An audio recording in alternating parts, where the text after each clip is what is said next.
If you go back 1 year ago, it wasn't just the swearing in of President Joe Biden.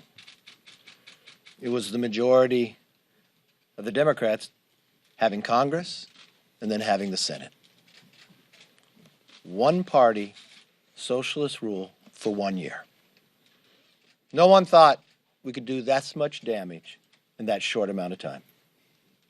I listened to the president yesterday for nearly 2 hours. For 2 hours, he blamed everyone but himself.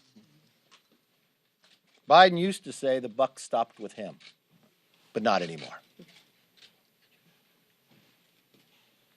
This isn't about the president. This isn't about the Democrats. This should be about America.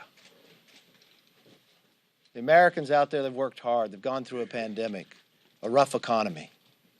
You would think they would focus on them. But the Democrats' very first bill, H.R. 1, the one they put the most importance on, was surely only about the Democrats maintaining power. If we look at the accomplishments, we got an economy that is damaged. We got cities and streets that are dangerous. We have adversaries that feel emboldened. Is that a good song? I thought it was Lee Greenwood. We got a border that's not secure. It's not just 1.8 million people coming here illegally. It's the fentanyl that's coming across. It starts in China and comes into America. It doesn't stop along the border cities. It goes to every reach in every city across America. There's enough fentanyl in America today to kill every single person 7 times over. Or maybe you ask the question, not just would the president or vice president go visit the problem, but where are these people coming from? 160 different countries. There are people that are on the terrorist watch list that have been caught coming across this border. Why are they coming here? Who are they talking to? And what do they have planned? We watched another year where our schools are being shut. We go into the grocery stores in America and you wonder where you are because there's nothing there to buy. But a president who brags about what he did with the supply chain. Ships are still waiting on the outskirts of California. We pay more for gasoline with the projections only to go higher. The answer from the Democrats and the majority is to look to OPEC, not to American workers who could make us energy independent, as we've proven before. This is what we've gotten in 1 year. But an interesting question that the president asked yesterday as he blamed everyone else. He asked, what are Republicans for? We want to answer that question for him.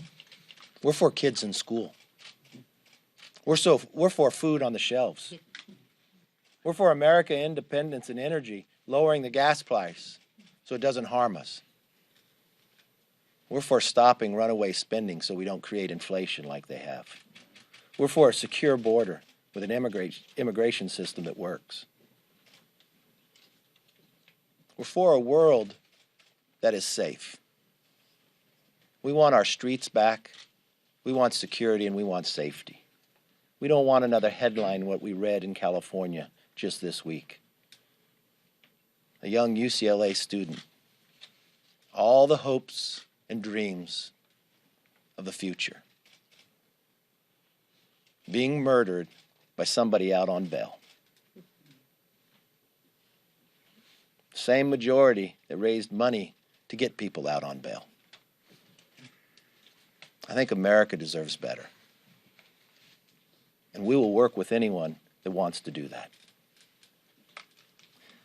I was most concerned about not just the president continuing to blame everybody else, but I cannot imagine, based upon the president's own decisions on what he did in Afghanistan, to look the American public in the eye and, I quote, "I make no apologies for what I did."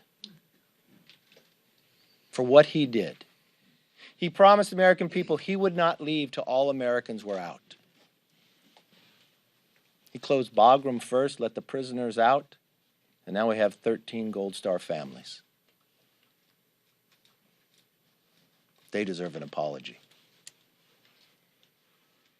The president said on Ukraine, a minor incursion.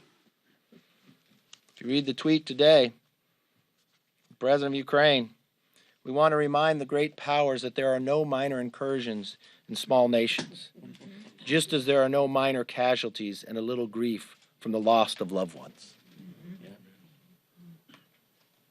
It's a one-year anniversary of the Democrats' control. It's also the 100th anniversary of the Soviet Union creation. With Putin wanting to put all the pieces back together again. Looking to the leader of the world with 2 hours offering the opportunity to go to Ukraine. Never in my life did I believe a president of the United States would say that.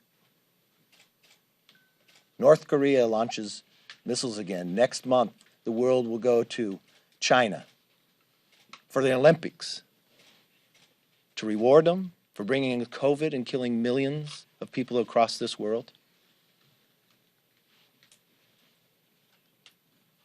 We can do much better. That's what this body believes, and this is what we'll work for.